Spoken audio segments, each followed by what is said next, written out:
It's Thankful Thursday. Today we're going to practice more with our questioning reading strategy, and the title of our story we're going to use is A Southern Ranch. So today you're going to be putting this strategy into action. Our statement is good readers form questions as they read and read to find answers to the questions. And that's kind of exactly what you're going to be doing. All right, so before we start, we're going to look at a questioning little poster, and actually it shows us the Liberty Bell. Okay, so in front of you, you see a poster that says questioning, and we see a picture of the Liberty Bell. We know that's the Liberty Bell because we learned about it. We have some background knowledge about it. So good readers form questions as they read. As they learn new information, it brings up questions in their mind. So as they learn new things, they have more questions. They read to find answers to their questions. All right, so let's look at this picture. What do you see? Well, we see two children that are looking at the bell, and the bell is cracked. What fact have the children learned? Oh, a fact. Well, it's obvious. The fact is that the bell is cracked. So, what does this make them wonder? What does this make them wonder?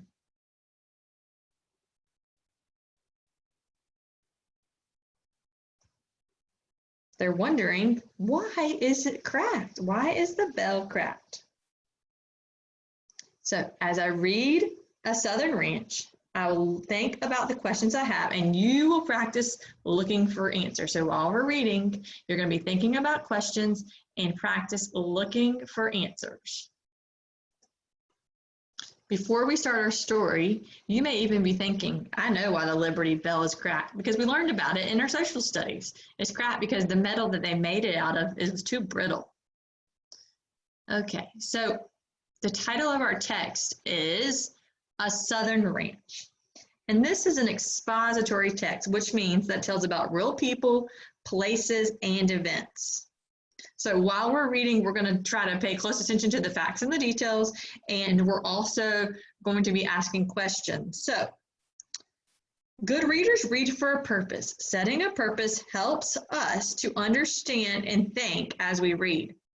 So your purpose today is you're going to come up with some questions, and then while we're reading, you're going to be looking for the answers. So the title is A Southern Ranch. You may need to pause it after. You will need this printed, or you can kind of imitate, like kind of copy something like this in a word work journal if you don't have a printer.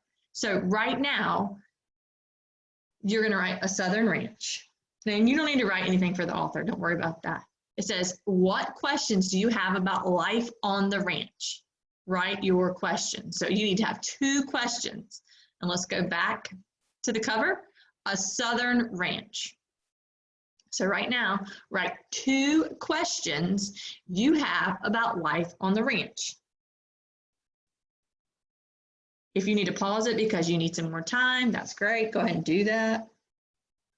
That's a good feature of this distance learning. We can pause our videos. So write your two questions about life on the ranch. Okay, so then our next thing says, when you read, you should look for answers to your questions. Remember that sometimes a story will not answer every question. So you have your two questions. While we're reading, you're going to be looking for the answers to your questions. All right, so let's get started on our text. Let me find it. A Southern Ranch. All right, let's look at the picture on page 129. So 129 is the guy on the horse. Who do you think this man is?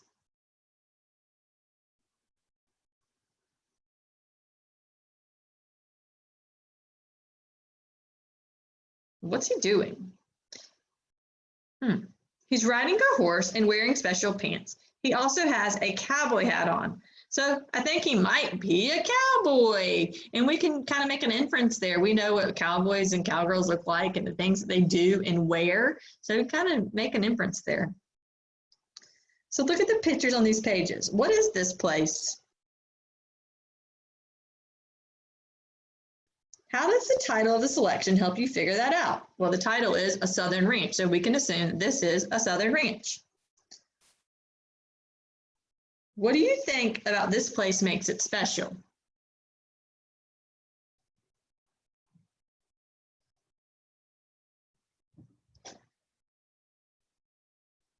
And let's read.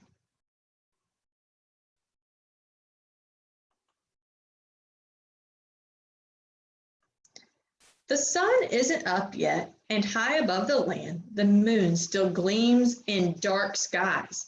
But lights are on in this place. Another day is starting on the ranch. Ranches are places that raise livestock. Horses, cows, sheep, and goats are livestock. This ranch raises cows or cattle. Ranch hands help look after the livestock and the ranch. So it's like ranch hands are kind of like the people who work on the ranch.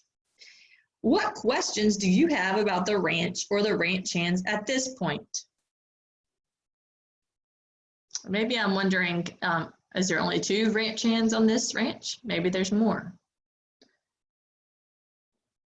So what are livestock? So this is kind of a fact. It says ranches are places that raise livestock. So that would be our fact. And here's our details that support our fact. Horses, cows, sheep, and goats are livestock. So what are livestock? Horses, cows, sheep, and goats. What do ranch hands do with livestock?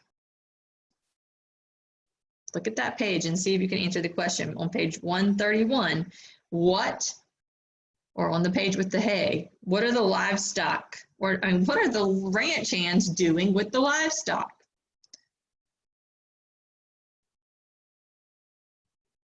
What do you learn about lives of people who work on the ranch from these pages?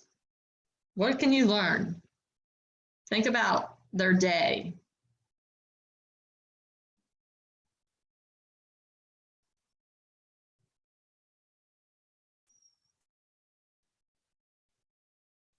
So when we read the text and look at the picture on the page 131 with the 2 workers, the 2 ranch hands, what conclusions can we draw about the people in this picture? Well, that they must be ranch hands, right? And what conclusions can we draw about what they're doing? What do you think they're doing? You can use your background knowledge, what you already know about people who work on a farm or people who might work on a ranch, and you can kind of draw a conclusion here. On to the next page. Ranch hands no longer take cattle up long trails. Hands may drive pickup trucks, but they are still much like ranch hands long ago. Okay, so this profession or this career has kind of changed a little bit. Ranch hands still ride horses and use lassos. They still care for sick animals. Ranch hands still watch herds of cattle. So think right now, what are 2 ways that ranch hands get around? What are 2 ways ranch hands get around? It's on the left side of the page.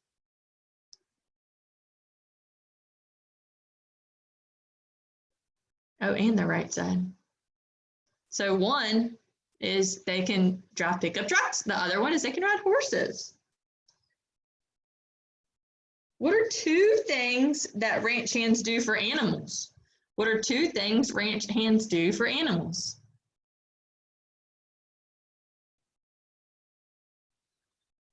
Your answers are going to be on the right side.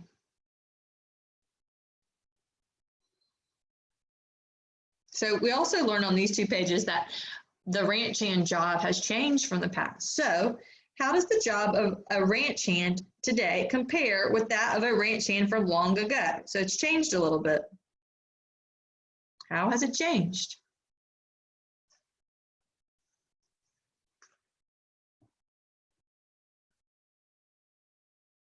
Let's go to the next page.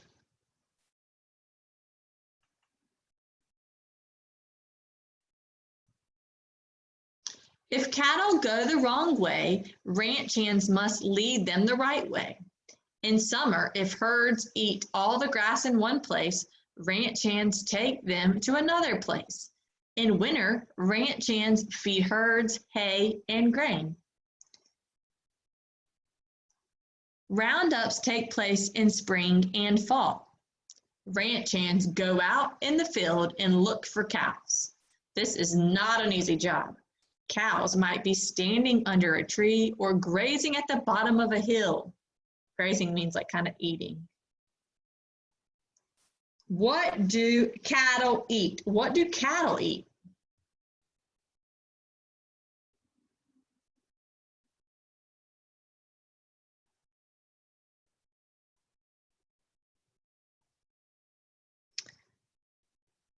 What do they eat in the summer?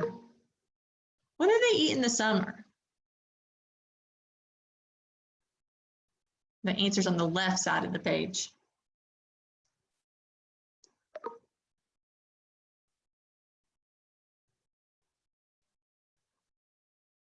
Why do ranch hands need to move cattle to new places?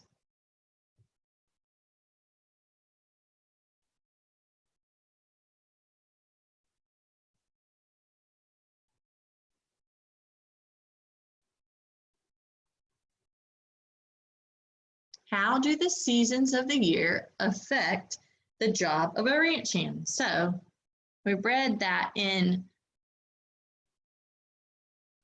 summer something happens, but in the spring and the fall they do something else. So how does it affect the change in the job of a ranch hand?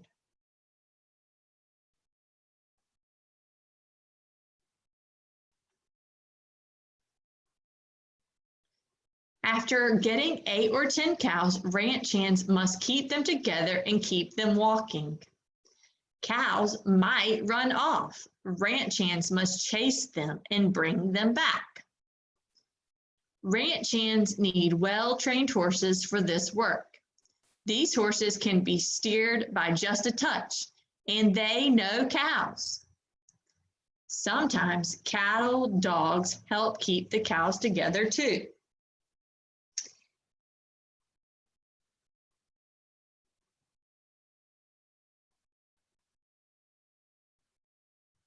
So why are horses and dogs more helpful than a truck to round up cattle?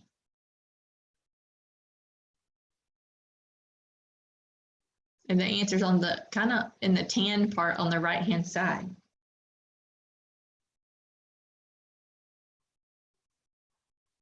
All right, next page. Ranch hands bring small bunches of cows to the same spot. 9 or 10 become 40 or 50. Wow. Then ranch hands bring those bigger bunches to another spot in time. The herd might number 600 or more. Well, that's a lot. Is it entirely clear to you why the ranch hands are doing what they are doing? Stop and think if you have any questions. Is it entirely clear to you why the ranch hands are doing what they are doing?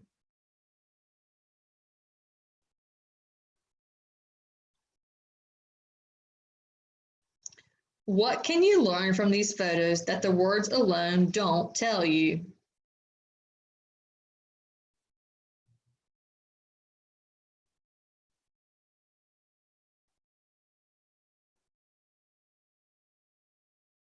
How does a herd of cattle grow to have 600 cows? Think about it. How does a herd of cattle grow to have 600 cows?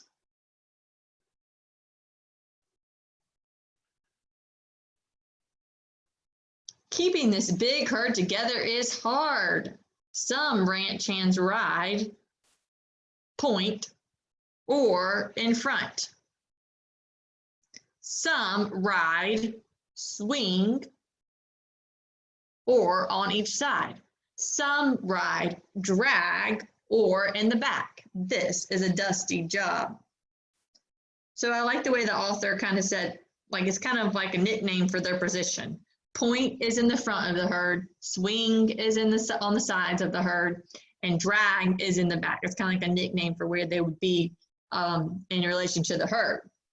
How are the meaning of the words point in front related? Well, point in front, they mean kind of the same thing, right?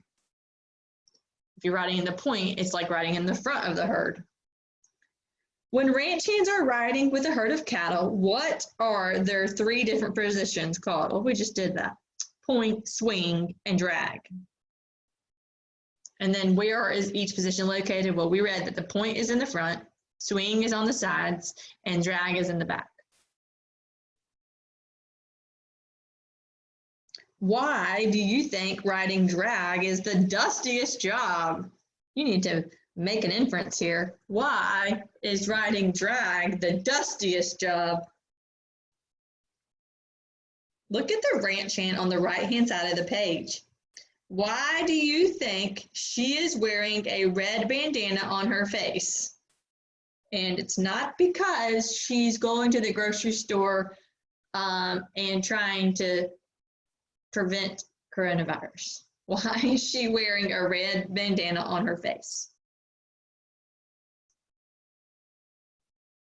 And a clue would be, think about it. If it's dusty and she's riding maybe drag, think about it. Why would she need a red bandana on her face? Ranch hands take the herd to the ranch. Those cows that are being sold are loaded on trucks and shipped off. The rest will be sent back to graze on more grass. Delicious.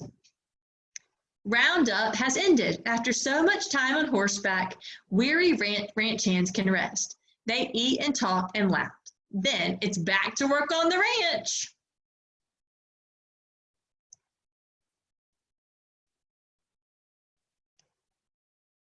Using what you learn in this selection, tell how a ranch is a special place that people treasure. Why would the ranch be a special place that people treasure?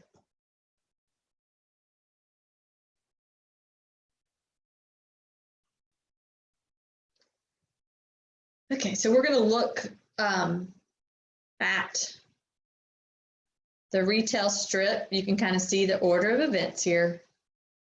This was an expository text, so that means it gave us information about a ranch hand and kind of what that job is about. Although the title was a Southern Ranch, it did give us information about a ranch hand and what they do. So here are some questions. What part of a ranch hand's job would you like to do most? What would I like to do? I think I would like to ride point when rounding up the herd. Why does the author explain what ranches and cattle are? Why does the author explain what ranches and cattle are? Well, to give you more information about the topic of the text. If we didn't know what a ranch was and we didn't know what cattle were, then we wouldn't be able to understand about the author's purpose, which was giving us information about a ranch hand. What helps ranch hands on roundups? What helps the ranch hands on roundups? See what you remember from the text.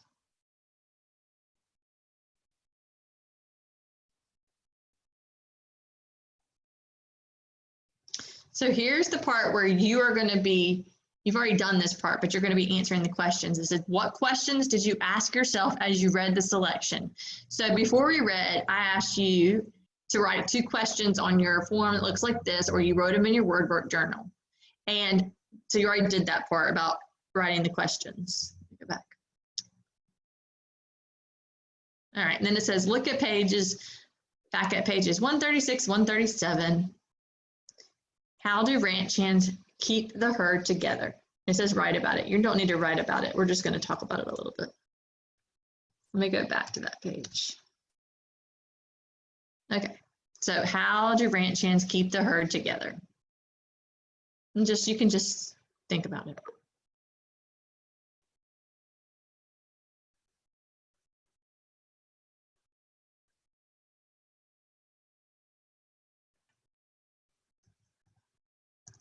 Okay, That's the end of the questions. So now what you're going to do is you're going to be bringing back up your questions that you wrote. And the directions were to look at the questions you wrote before reading the story. Write answers to as many questions as you can. So if you wrote 2 questions, hopefully you're going to be able to write 2 answers to go with your questions. So I'll be looking for 2 questions and 2 answers, either on this sheet or in your word work journal, and you can kind of do it like in a list. You can have 1, 2, 1, 2. All right, looking forward to seeing your work.